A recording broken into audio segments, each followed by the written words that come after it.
Madame la Présidente, Monsieur le Premier ministre, savez-vous que la guerre d'Algérie est terminée depuis 63 ans?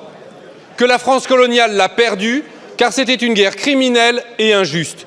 Pourquoi cherchez-vous à la raviver?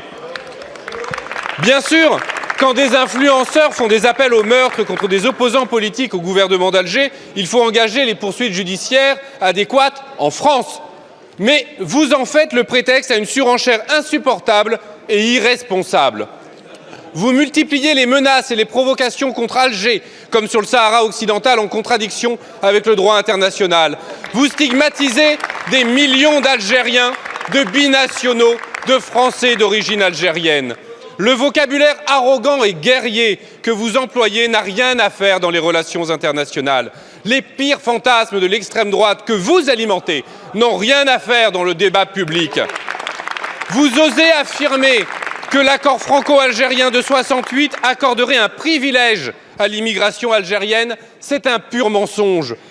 Vous osez parler de rente mémorielle à propos de l'Algérie, comme si c'était un cadeau d'avoir subi 132 ans de colonisation et de souffrance. Les belles heures de la colonisation, comme ose le dire votre ministre de l'Intérieur, c'est révoltant. En réalité, c'est l'algérophobie qui est votre rente politique.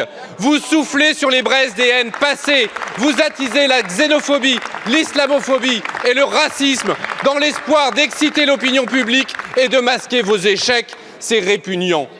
Et qui en paye le prix?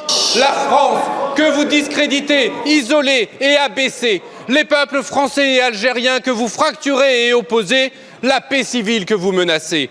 Alors quand allez-vous cesser cette folle escalade? Quand allez-vous en finir avec les postures néocoloniales?